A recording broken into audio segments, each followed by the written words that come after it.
I swear to God, it's Groundhog Day over and over.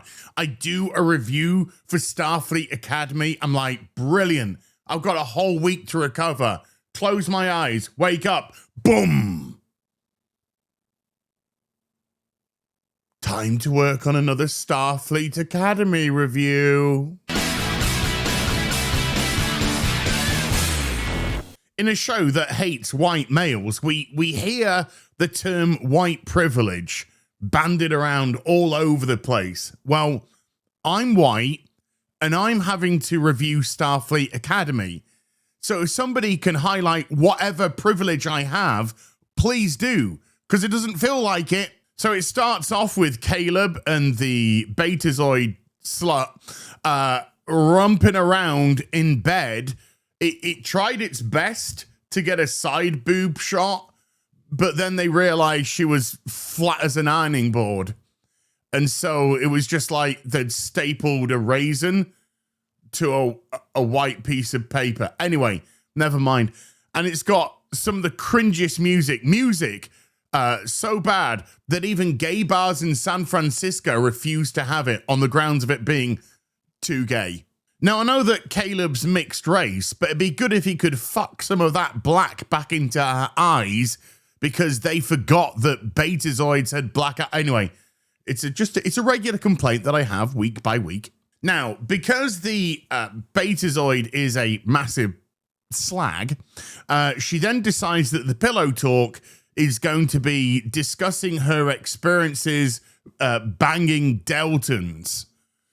Again, keep original Star Trek's fucking name out your fucking mouth. Okay.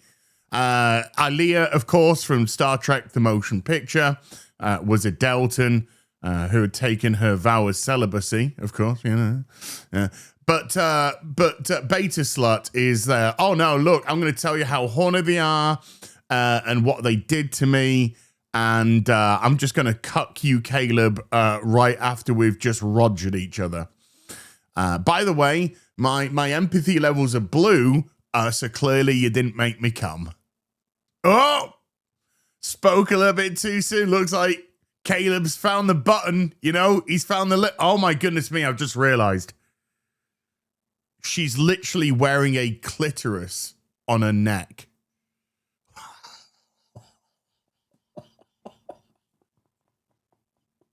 Well, at least it's going to be easier for Caleb to find the spot. Oh, and because it's gone all red and she's gone into Caleb's mind,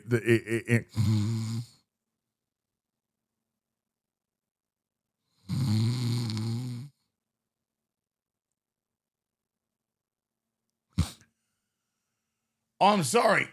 Oh, I'm so sorry. I had this horrendous dream for a minute that I was reviewing Starfleet Academy. Ah! Now, Caleb's like, what is this place? And she's saying, this is the safest place I know. This is where I want you to be safe. And I thought to myself, do you know what?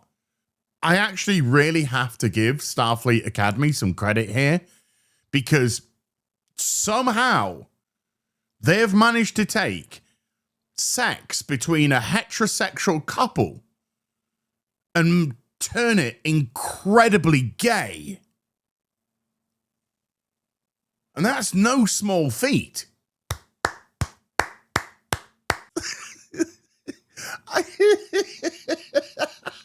can't believe what I'm just about to say, but here goes. Slag sees an object in the field and she reaches out to touch it. And it's Caleb's teddy bear. It's Caleb's teddy bear from when he was a kid. And and when she touches it, it makes all wibbly wobbly fast cuts about Caleb's childhood, and they get pulled out of their I don't know, sexy mind world. Wow, this show knows how to emasculate men real quick. Caleb rightfully gets upset with, I don't even know her name. Because he's just like, hey, you got to ask permission to get into my mind. You know, you're not allowed to just get in there and pull memories out because you're, shit at being a betazoid. And so she gets into a strop and she puts her running board cover on and goes. And now, after the sexy time, now we've got conflict. Whoa. And the episode's going to be about understanding one another and appreciating each other's... Actually, I take that back. It's going to be how Caleb's wrong and how he needs to apologize to the woman. Just like every other feminazi piece of shite nowadays. It's not a weird betazoid thing. It's part of who I am. As she strops off. And... he says her name, and it's Rima.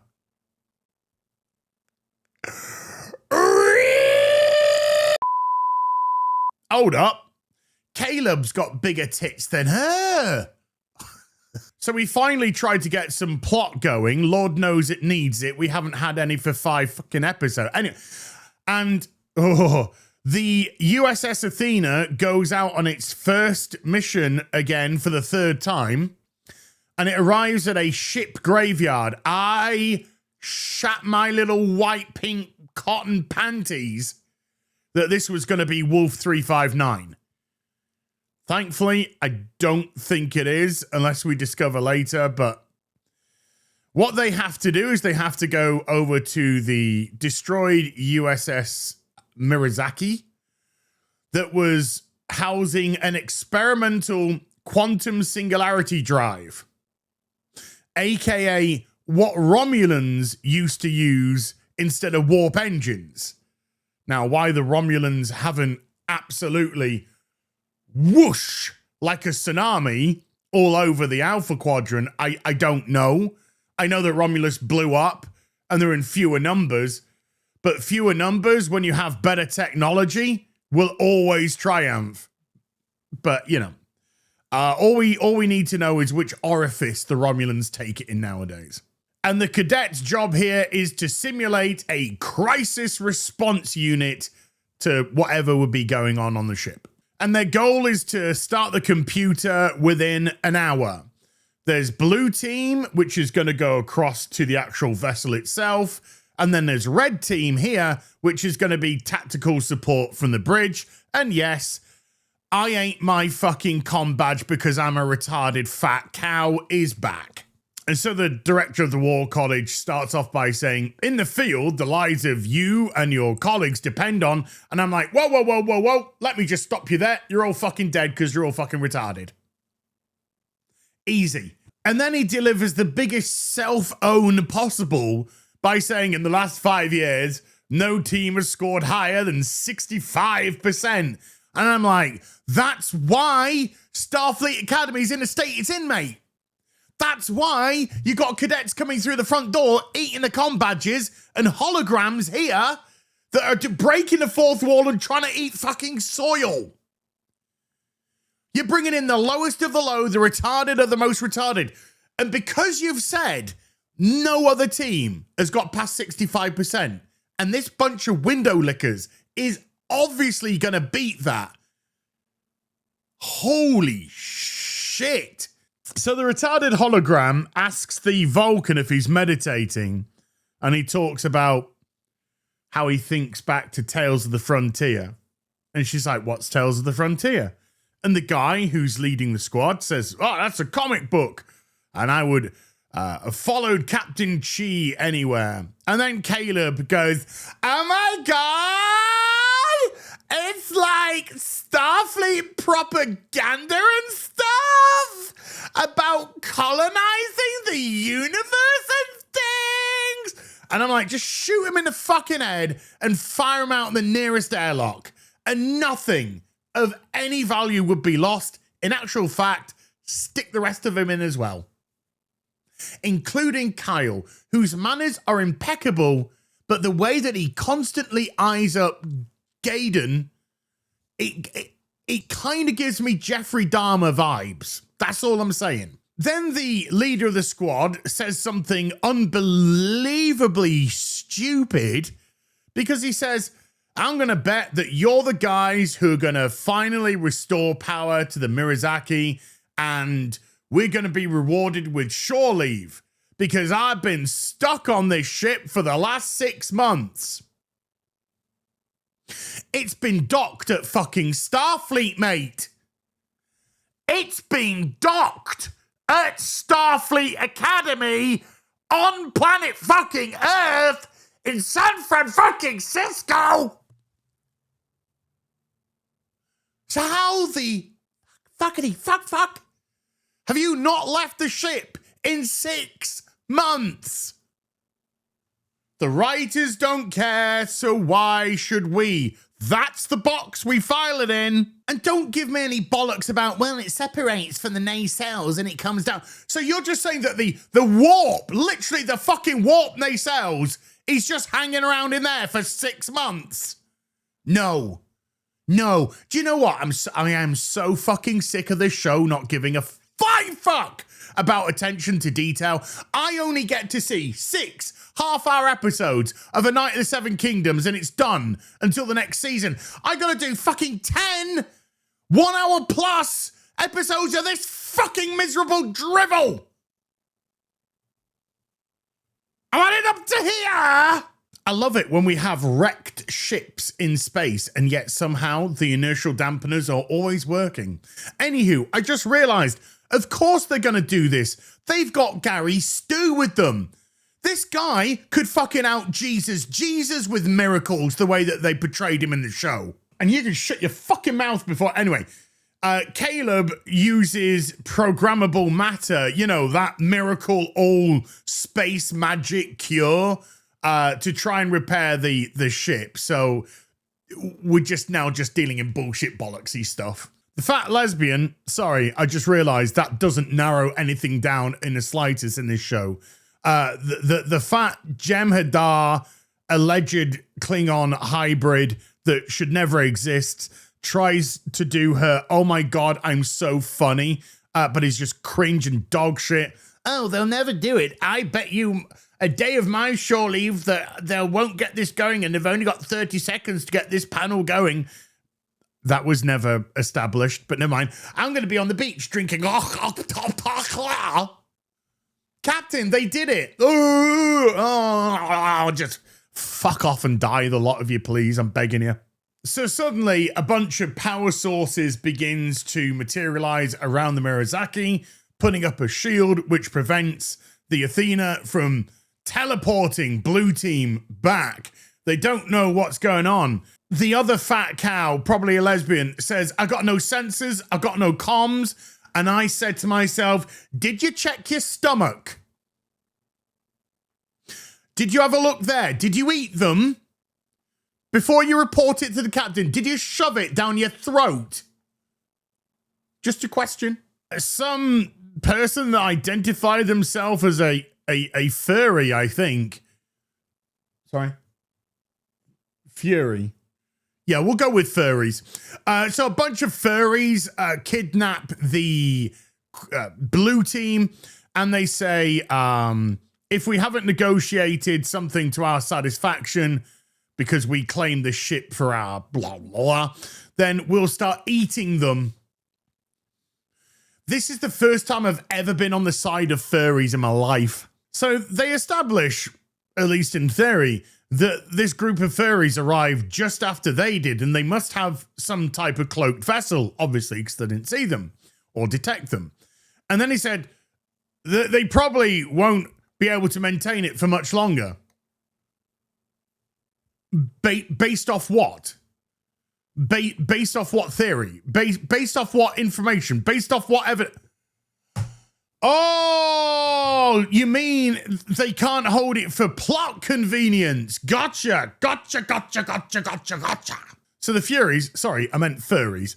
So the furries are apparently half human, half, according to him, alien.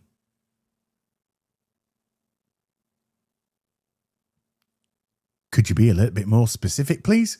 There's quite a few alien races on this ship, on that ship probably, on planet Earth that you've encountered on Discovery?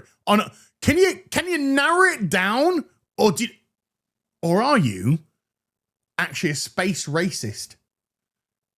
In which case, hello. So because an all-out assault will probably end with everyone dying, the plan they come up with is let's get Paul Giamatti to come back after he was floating in an escape pod into the endless void of space, never to be seen again, and yet will somehow be completely okay in this episode. Let's call upon him and his race of peeps to come and stir things up, because apparently they don't like furries, which makes us in synergy with each other. He says that the virali, are they called the virali? What? I don't care. Paul Giamatti's people have apparently some weapon which will clear the quadrant or the sector of the furries.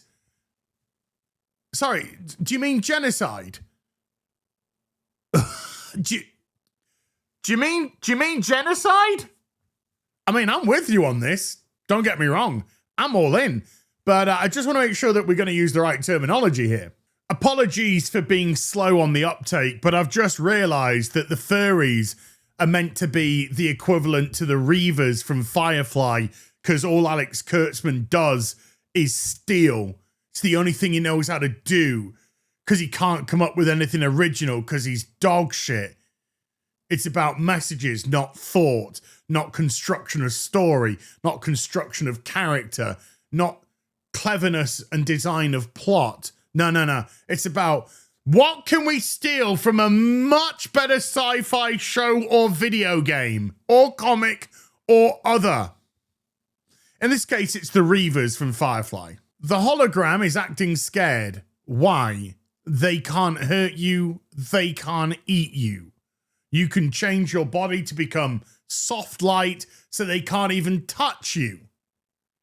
Anyway, the lead furry does his worst impression of Bane from The Dark Knight, and he says, "Which of you is going to be first out of the airlock?" And it's most likely going to be the leader of the group, because... No, not because he's the leader of the group and the extra for the show, you know, the day player. No, it's because he's a white male. Always on the chopping block first nowadays. Now, they actually picked the Vulcan, but that's okay, because he's a white actor anyway. But I end up being correct, of course. I mean, not that I'm a genius at this stuff. It's just that this is so blatantly obvious. The leader of the group gives a signal, and then they all start fighting. Yeah, okay, cool. I say all of them. I only saw the men fighting. I didn't see the hologram doing anything, and I didn't see Gaiden do anything, to be honest with you. But it was being cut very, very quickly indeed. All I know is I have no idea the strength of anyone anymore, because you got a Vulcan that's 3 times as strong as a human kicking one of these guys and punching them with the same force and power as a human. There's no extra or easier incapacitation, because they don't care, and if they don't care, then we don't care. If they don't care, then we don't care, and all that kind of shit. And the leader of the group manages to buy them time to run away, and then he gets eaten by the Reavers, the furries. He gets you know what, by the furries to death. So the leader of the group, a white dude, displaying masculinity, displaying decisiveness, managed to save all of his students at the cost of his own life. Heroic sacrifice. They think they just killed off a white dude, but what they actually showed off was this guy was better than any single character in the whole show, and exemplified exactly what Starfleet should be. But you just thought you killed off a white character. But what you actually did was just show why your show is absolute fucking garbage. Self-own. No, I said self-own. not cell phone. No problem. Holy shit. Never let a crisis get in the way of a good gay relationship. That's what I always say. And so does Starfleet Academy. Somehow Kyle got his leg hurt, and this is going to allow Gaiden to do his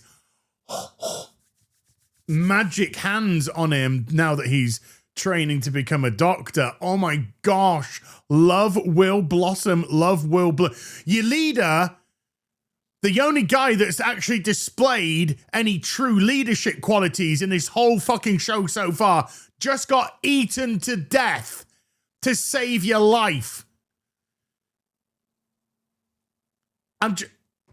Never mind. Gaiden just asked Kyle if he's got any Klingon inside of him, and does he want any? What? Oh, he apparently he actually said, "Are you part Klingon?" But let's just read between the lines. You kind of get the idea that anybody that resembles a Starfleet officer is going to get killed. We've had the commander who took charge, great leader, saved the rest of his crew, was killed in the process, didn't even flinch thinking about it, would have done it in a heartbeat. What a guy. Holly Hunter's flapping like a paper bag in a hurricane. Then Caleb is just like, oh no, what do we do? What do we do? And then the Vulcan student decides that he wants to be a Starfleet officer, and he's just like, we got to prepare for these situations. We've got to be calm. We've got to understand that the commander sacrificed himself because the needs of the many outweigh the needs of the few or the one. Again, invoking the wrath of Khan and fuck off. But he's right. In this case, he's trying to tell Caleb this is what being a Starfleet officer is actually about, not fucking ironing boards or having gay sex over there. It's actually about taking charge, taking things seriously. Otherwise, you end up like Holly Hunter and the rest of the morbidly obese fucking lesbians on the Athena that don't get shit done. I don't think they realize what they're saying in this episode, and it's pretty fucking hilarious. Now, because Blue Team brought all the hacks on their team, you know, they had Caleb, who's a Gary Stu with his programmable matter as well, just to boot. Then they have the hologram that can interface and integrate with any PC, computer, whatever, apparently. So they got all the hacks in, and they're going to try and transfer the main computer to the bridge to prevent the creatures, the furries, I should really say, from smashing in their back door. Now, Gaiden and Kyle got very excited when I said that. No, I meant the back door to the bridge, guys. Sorry. Holly Hunter returns to the bridge, and they hear that something has been ejected from the airlock of the ship. They enhance it, and it's the torn apart body of the commander. Now, Fat Bint starts to freak out. I don't know if it's because she's frightened or if it's because she was just like, damn, I could have eaten some of that before they threw it. Anyway, either way, they take her to the med bay, and they show, again, a shining example of why this thing should have never been allowed near Starfleet. You brought her in. You said she was the best of the best, and all she's done is eat a comm badge and freak out. It's another self-own. Men keeping it together, women losing the plot.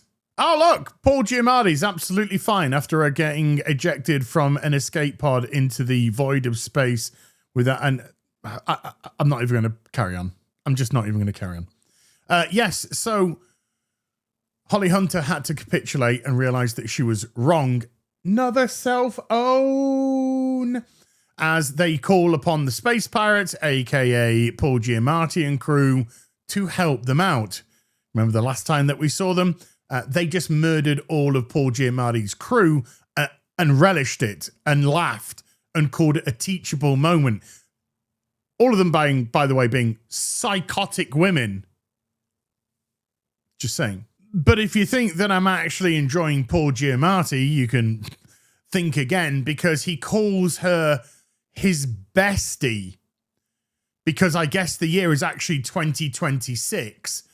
And the writers think that their audience is so retarded because they've lost the Star Trek audience. So now they think they're getting the Gen Z, retarded or lower IQ than the pre-generation. So they're like, hey, we got to speak like you guys so you can like understand and stuff what's like, I don't know, going on or something, like maybe.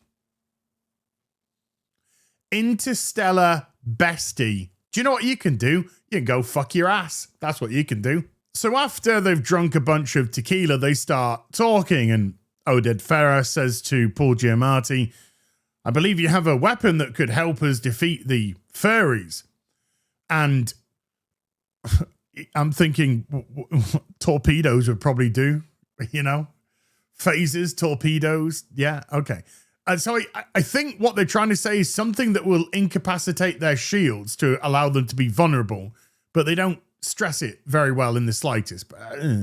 Okay, so the deal is Paul Giamatti, if he's going to help them, wants to have his own little niche route in space so he can do his evil space trades, and he keeps referring to Starfleet as good guys and him as bad guy. It's absolutely fucking pathetic writing beyond any comparison. And then he says at the end, I want you to stop trading dilithium to this group of people.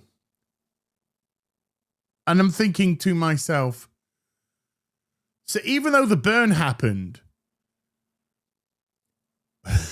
and the dilithium went inert and blew up every vessel in the universe that used a warp engine with dilithium as an accelerant, you still trade dilithium and still use dilithium in your engines, even though there could be a repeat of the burn in case the Kelpian decides to cry again, or another Kelpian just gets stranded on a planet of dilithium and bonds with it on a genetic... Well, I don't know. Do you know what? I don't even care. I don't even know why I'm saying this, because I don't care. Because this show's shite. So when the men... And I'm not saying this to be sexist or misogynistic in any way, because I'm not a misogynist. I love women. You can actually despise and not like and hate and have disdain for certain women. That isn't misogyny. I know it's a word that gets thrown around willy-nilly by any woman that receives any criticism because she's dog shit nowadays. But the reality is, if you want fucking equality, welcome to the fucking party, bitch. So while the men have actually been negotiating and they know exactly what they want, I want this through road in space so I can do my trade without fucking interference. And Oded Ferrer goes, okay, I'll speak to the president. While those guys, those men, have done their negotiation, Oded goes away because he's a hologram, and he, in this instance, because he's actually on planet Earth at the time, he's going to go speak to the president now. Holly Hunter now acts emotionally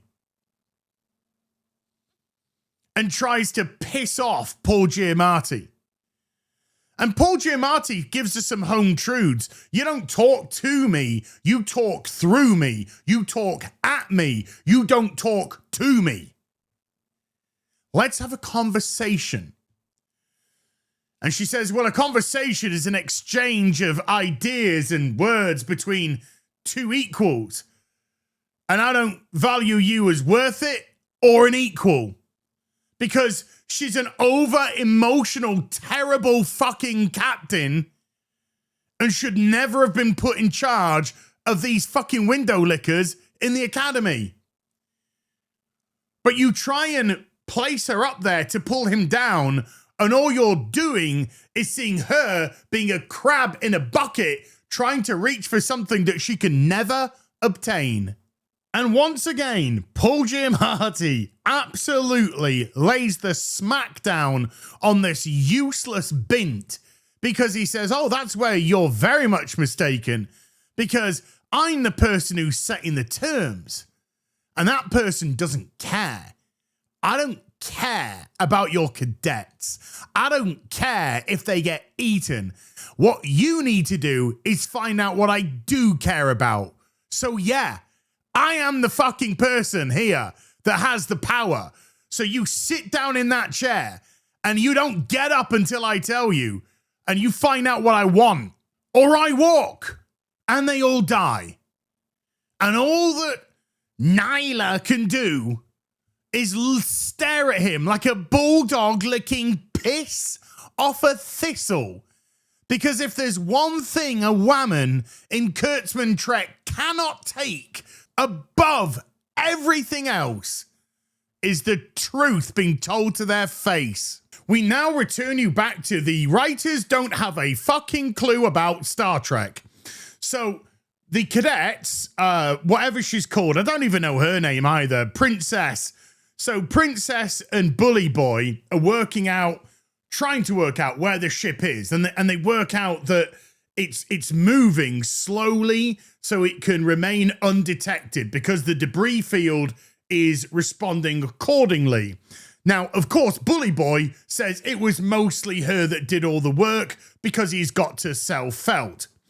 And then there's like, how can we try and track it without being detected? Because if we're detected, then, all hell's going to break loose. And Princess says, well, what if we release a probe? And if we make it nice and slow, below impulse slow. Below impulse slow. Okay. Do you know actually how fast impulse engines actually are? Huh? Do you think impulse engines are just a little little cruise around the star? Now, impulse engines could go up to a quarter of light speed. You have no flipping clue. It wouldn't be impulse engines. It would be your thrusters that were... Oh, my God, you know nothing, Jon Snow! So we cut back to Precious, the retarded hologram, and the computer is semi-booted up, but it still believes it's at that point 125 years ago when it went offline. And so the way that they try and get it to realize that it's not there anymore is by putting the comic that the Vulcan was reading above it so it can scan the comic to get up to date with the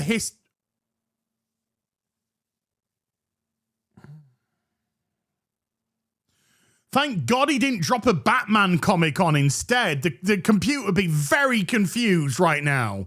And we're meant to believe that this is a logical Vulcan that operates through logic. And he logically thinks that a computer scanning a comic book, even if it was based on, will make the computer go, oh, well, that seals it for me then. Clearly we are here. This show knows no bounds of retardation. Anyway, I think they're just grateful that this comic wasn't crowdfunded. Otherwise, it wouldn't have even got made by the 32nd millennium. So the Betazoid slut tries to connect to Caleb's mind. Sweetheart, now's not the right time for a bit of fucking slap and tickle, okay? The other crew are in a little bit of trouble. Sit yourself down, get yourself a nice cup of tea, okay? So there's a scene that goes on forever and ever and ever, and I never thought it was actually going to end. Thank God it did. Where Paul Giamatti's character tells Holly Hunter that he actually is scared of her because she's a Lanthanite, she's half Lanthanite, and Lanthanites theoretically, technically, whatever, live forever or could live forever if they don't, die through other means, I guess. And she had a son that was part of Starfleet, and he was in a predicament very similar to the one that they're in now, but his ship went down and he went down with it and died, and she was part of the, I don't know, attempted rescue squad. It's sort of ambiguous, and didn't save him. So he's just like, wow, you let your own son die. And then he goes on to Caleb, and then he's like, wait a minute, Caleb's over there as well, isn't he? Oh, no. He says, I've seen these furries eat a person, strip them bare, arsehole and all. I mean, he actually says arsehole and all. And he said, and that was a Klingon. Well, there you go, Jaden. There's another one of your species closing in on extinction, but, you try and get your end away with Kyle, why don't you, and be that honorless cur that you are. And then he says again to Nyla before she's called to the bridge that I am scared for you right now. He's playing some very clever mind games, and she's trying hard not to be an over-emotional whammons about it. But right now, he does have all the power unless they can do something. So the Betazoid slut goes to the bridge and says, I could connect with Caleb, and they're on the bridge on the other ship, and they don't know what to do. And they said, how do you know this? And she says, because I can connect to Caleb, because I was riding him like Seabiscuit earlier in the episode, and my powers are significantly amplified. That's why I have to wear this dampening cortex, because I can get right into your mind. I'm that much of a fucking psycho ex-girlfriend. And when I was younger, I couldn't regulate this, and I blew my dad's auditory system out. So she's the one that has made her dad deaf, which, again, I'm sort of like, well, the Betazoids had become isolationists. They're telepaths. There wouldn't be much need for out loud communication because they could all do it telepathically. So why they would learn sign language, I don't know. It's so bizarre. Anyway, so the head of the war college goes, okay, I'm going to tell you a bunch of gobbledygook, and you see if you can tell Caleb what to do, and we'll see if we can save the day and all that sort of good stuff. So the furries have spent the last 25 minutes cutting a hole in the doorway to come plowing through, and finally they've done it, and there's just enough room for their arm to come through.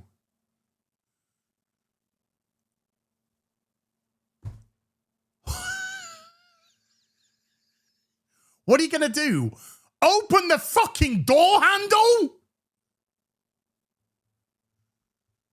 I give up. I give up.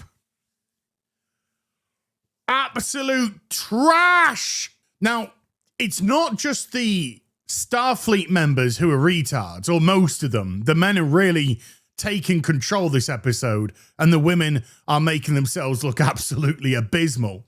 Again, why the hologram doesn't just stand to block the hole in the door because the phaser fire wouldn't affect her. Anyway, don't worry about that. It's also the technology which is retarded, because the computer of this vessel has read the comic now and decided that this bunch of window lickers in the bridge are now the new crew, and is happy to pass all commands to them because we live in fucking stupid land.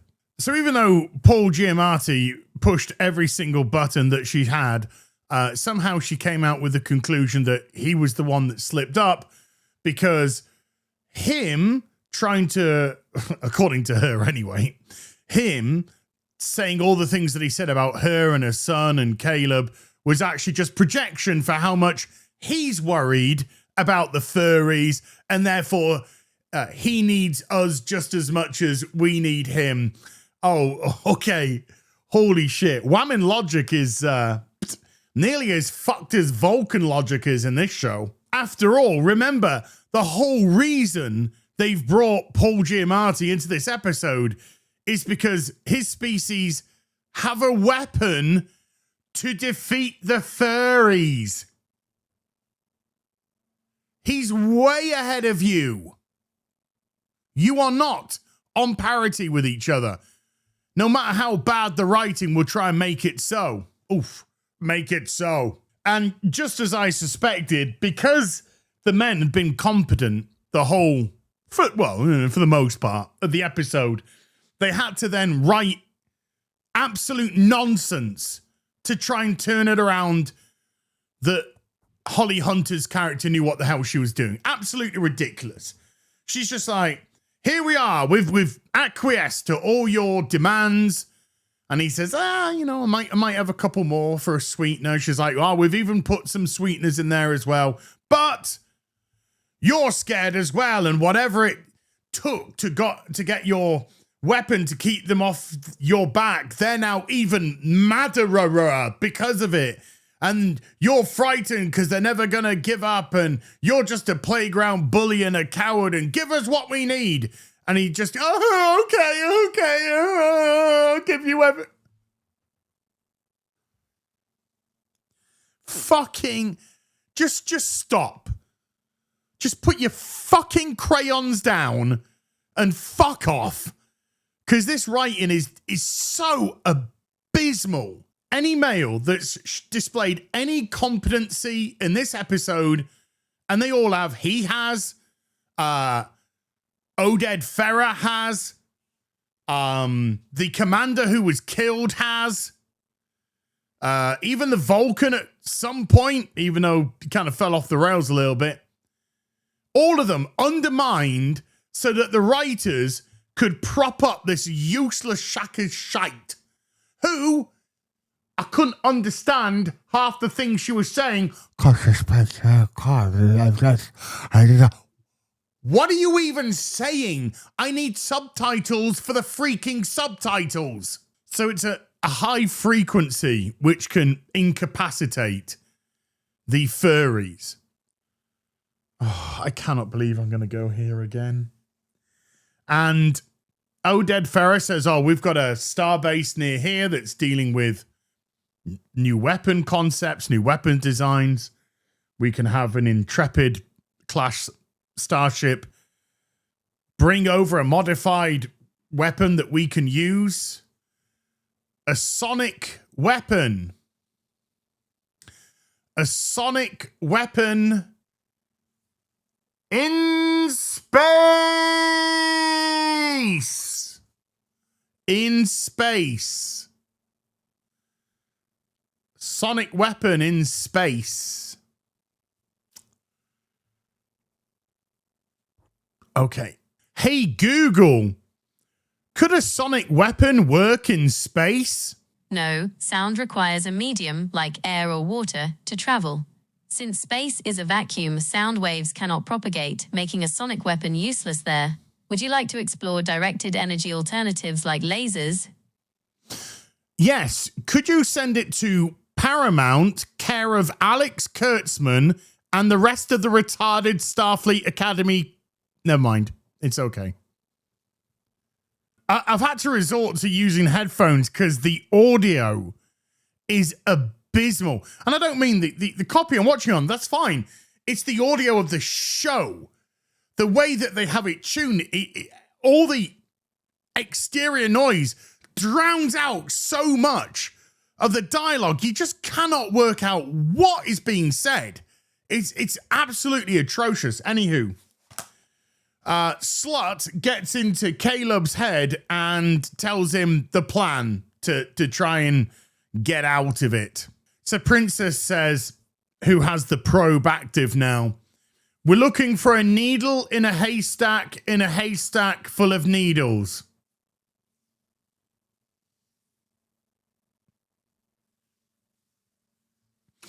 I just wanted to teleport her out into space.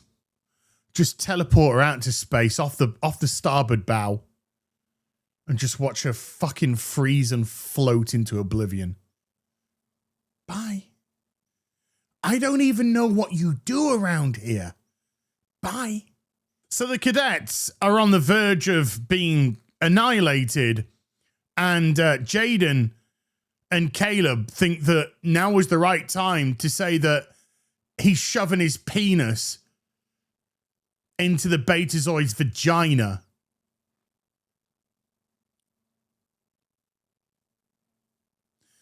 I hope the furries eat them. I hope the furries eat every last one of them. Every last bit. Arsehole and all. So the USS Sargasso comes warping in with the sonic weapon, which ain't gonna work because it's fucking space. But none of these retards understand a thing about science, because this ain't science fiction no more. It's science bullshit. Now, earlier in the episode, Oded Ferrer said, we've got 5 capital ships ready to warp in 1 light year away. Well, we're all waiting. No, none of them coming to support these 2 ships. Why?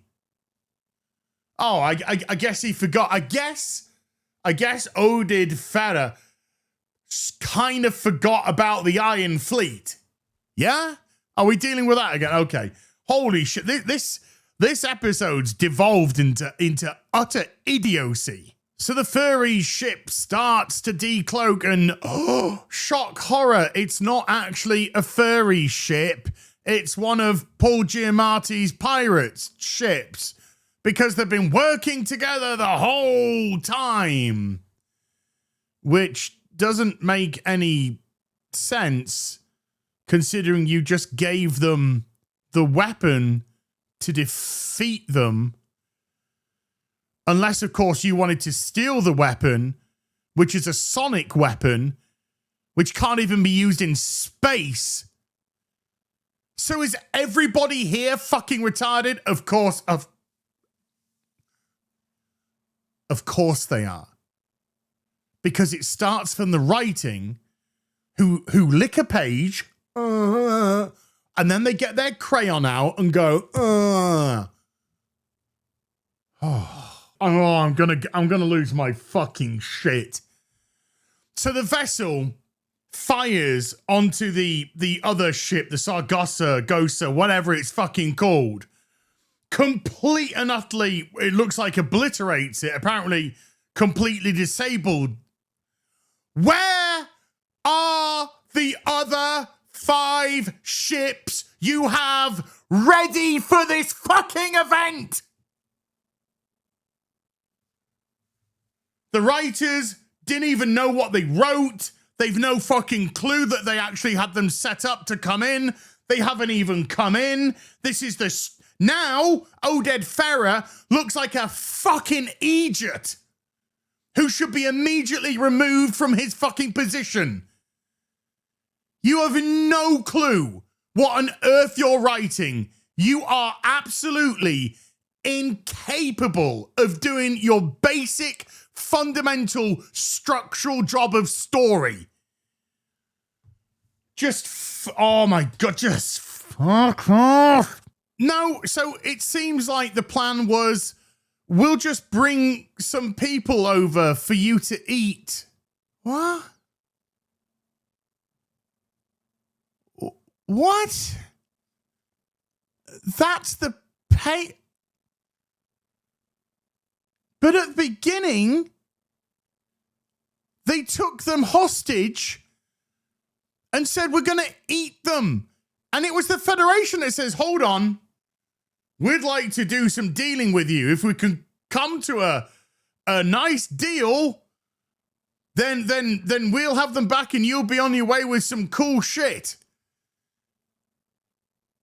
This is an elaborate nothing. They had the kids they wanted to eat. They could have just fucked off with their food. But because the Federation wanted to negotiate, now they got more food? What is this drivel? So the Federation's stupidity in wanting to negotiate with you has given the furries an opportunity to have more organic beings to eat. I don't even know if the writer knows what the fuck they're doing anymore. It can't be a trap set by Paul Giamatti for the furries. If the trap was already set by the furries to ambush them as they did their away mission, they had no idea that they were going to call upon Paul Giamatti to try and negotiate to find a way. Did they read the script? Nonsensical garbage. Oh, now Gaiden wants to fight when his little boyfriend gets attacked by one of the furries. Okay, that's all it took, was it? Gotcha. Fuck everyone else. Yeah, they can die, but don't touch my boyfriend. The retarded hologram, Precious, who we've previously discovered can tolerate phaser fire, can now not tolerate phaser fire. Okay. Now the Vulcan intercepts one of the furries from killing Caleb because Caleb is just writhing around on the floor like a little cowardly baby as the rest of the furries come plowing through into the bridge, even though Caleb is probably the most capable one there, has seen the most action there, and is most likely... Anyway, don't worry about any of that. And so he steps in front of the phaser and takes it full blast, killing him. Another brave, heroic man sacrificing themselves to save people who aren't good enough to even be there in the first place. That is the story of this episode, through and through. 2 men are dead. This bint most affected. She has ripped out her inhibitor back on the SSS Vagina, and now she's gone onto the bridge on the derelict ship and sees what's going on, all the fighting, hides. I mean, she's there as a astral projection. Hides, screams, takes Caleb into her head, and then decides to tell him about, I used to be afraid. I used to come to this field of flowers when I was, bitch, people are fucking dying. People are fucking dying. Do you know something? This ain't all about you. She then uses the power of Ree to disable all of the furries. Why everyone else on the bridge isn't also fucking being ripped apart, I don't know. I guess they have super Betazoid slut protection plot armor surrounding them.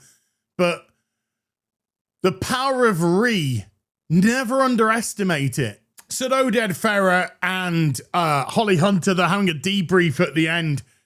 And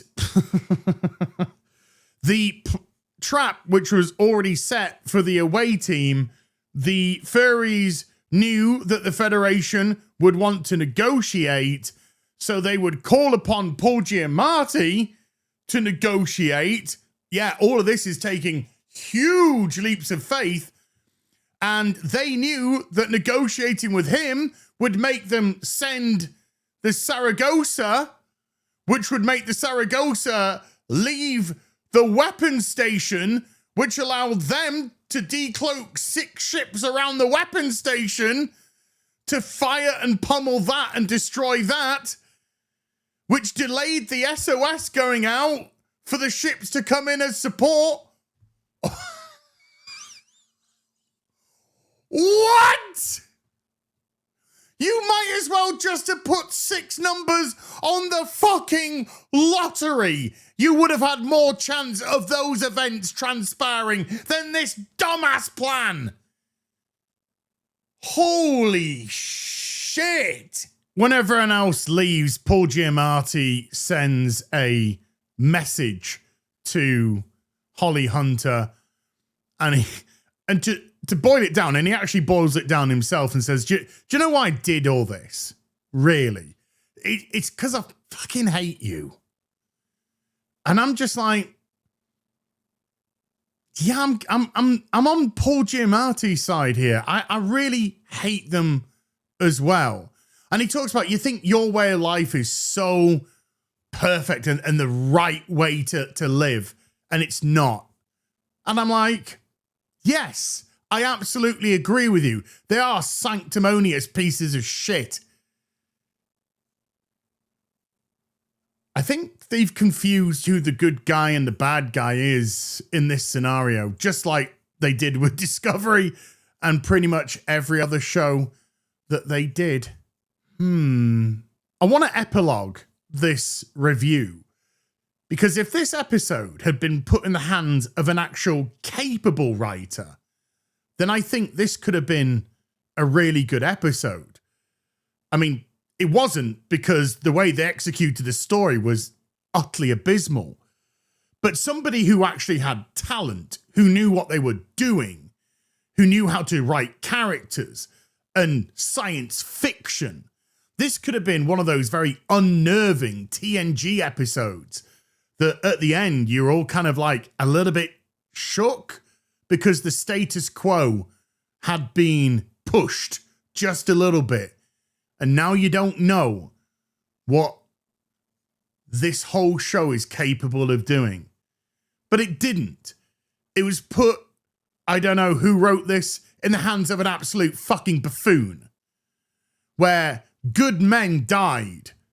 And it's, I'll just stop there, because Disbrew likes to say something. He likes to say, when he's insulting these characters, he likes to say, of your betters. You do that wrong, or you talk this way to people who are your betters.